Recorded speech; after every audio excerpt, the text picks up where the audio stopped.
Hey guys, how you doing? This is Rick with a real quick video about our favorite subject, painting. Nobody likes to paint, right? So I'm on this job here. It's a very old house from 1960. It's got plaster walls, and frankly, no one really gave it much attention to detail, and so there's a lot of problems here to fix. I thought it would make a great opportunity for a quick video of what to avoid and how to fix problems like this if you see them. So let me push the button here and we'll show you around real quick. Okay guys, so here we are. This is a typical wall in this house where, and this is kind of advantageous because the light hits this wall just right and you can see these problems. There's just all kinds of issues and things here from years and years of never doing things right. Here's a correction. It's really obvious. You know why? Because they did get it flat, but they didn't prime it. And because they didn't prime it, the paint went on and the spackle absorbed the paint at a faster rate than the previously painted surface. You can tell they took the trowel, they just went over this real quick, they didn't clean it up, no prime, that's what you end up with. They didn't sand anything. Here's another repair right here where they just did it really lousy. Take a look at this. Here's the door jamb, you know what I'm talking about here, and look at this, all the way down. Look at this. It's just so terrible and crappy. It's just lousy. This is what you do not want, obviously. So what are the steps that you take? The very first thing is wash the wall, get all the junk off of it, any grease if there's any. Look at this correction. Look at this. Oh man. Anyways, wash the wall. After you do that, sand this out, and I use a random orbit sander. In fact, I wonder if I've got my sander here. Let's go take a look if I've got it. You use a random orbit sander, and yep, I got it right here. This is what I use to do this with. This particular one is a Bosch. I've had this for several years. I don't know if they probably have an equivalent. It's a random orbit sander, and I'm telling you what, this thing goes to town. It is awesome. It is an awesome tool. It creates a lot of dust. Make sure you wear a dust mask, okay? You don't want to breathe that stuff. That's another story, another video all by itself. But that's what I used, and that's how I would take this wall down. I would sand this out totally as far as I could go. Then the second thing is I would fill it. I would use, let me show you. I should have a big blade sitting here somewhere. Yeah, right here. I use a blade about this size. You can even get bigger ones. I put my spackle on and I just float this wall out thin, you know, and I try to just work it in so it's real flat. Then we come back, after that cures, we come back and we sand it out and get it really totally flat. And let me show you what the finished product looks like. The light in here isn't so good, but this wall was destroyed. This wall was destroyed. The light's really lousy, but now it's absolutely flat. No defects. I cleaned it. I sanded it and filled it. I primed it 3 times and let it cure, and then when I went to put the color down, it went down perfect. And I used a roller just like this. Let me take it out in the light and I'll show you. It's a smooth surface, right? I used, let's see if it says on here. Yeah, right here. It says, let's see if I can zoom in on it. Maybe I can. 1/4 inch nap, see that?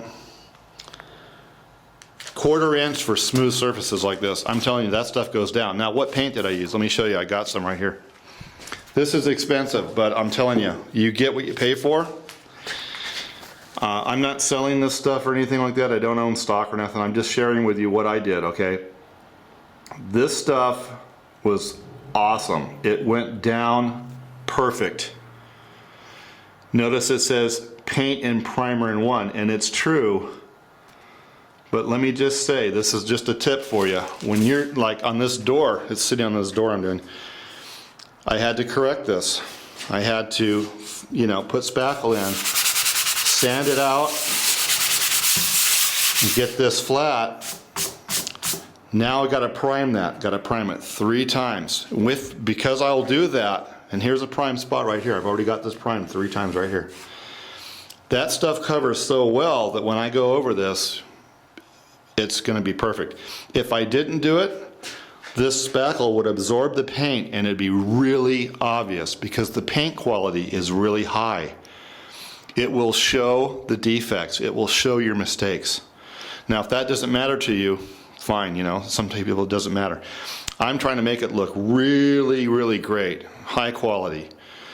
This is an old door from 1960 and I'm trying to make it look like a brand new door. So I've taken probably too much time with it. Now let me show you. A lot of walls these days already have texture on it, just like this one does. And in this case, there's all kinds of problems here. I'm going to show you a trick right now. If I can do this here, and let's see if we can find a good hole to there's many. Okay, so here we have a hole, a small hole that we're going to fix. What we're going to do is we're going to save the texture that's around it. So first thing we're going to do is fill the hole, obviously, with some spackle like that. And most people don't wipe this off, but that's the trick.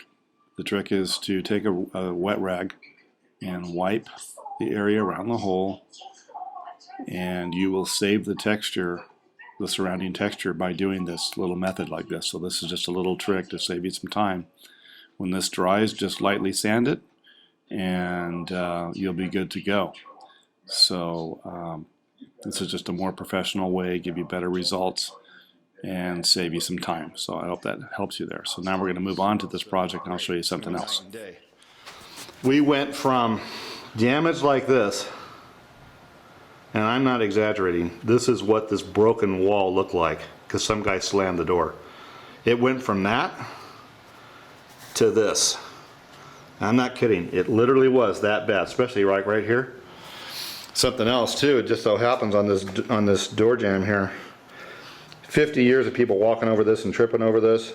There's a big horseshoe cut out of this thing. I got this all filled in. I'm telling you, this took some time, man. This door jamb, look at this, I got it all smoothed out. This is the finished product right here. I didn't do the wall yet, but sanded, totally, filled as needed, sanded again, primed 3 times, and it's waiting for the 3rd and final coat of color on here. Totally smooth, it looks absolutely restored, and it's a job you can be proud of. So I hope this is helpful to you. You know, I realize that this is a very boring subject, but for someone who's doing home improvement, and you know the economy is kind of tight, and you are really trying to save money, you want to do it yourself, and you're just kind of lost, like, how do I do this? It's pretty simple. Just follow the advice I've given you here, and you'll do well. You won't have any problems. It's very simple, and I'll show you here in the next clip. I'm going to go ahead and paint this, and I'll show you what it looks like. Okay, so now it's time to put the paint down. I've started in the middle and working out, and actually it doesn't show here, but I've probably reloaded my roller about 3 times with paint. And once we get it all on there, then the next trick is to just lightly go over the whole entire door, very lightly, letting the roller go over the whole surface back and forth, so there's no lines or anything like that. So now we're going to transition from what it was to what it is now, all painted and done. So I sure hope this has helped you out, and it's all in the prep. So do good preparation and everything will come out good. So thanks for watching. I hope this helped you out. See you later.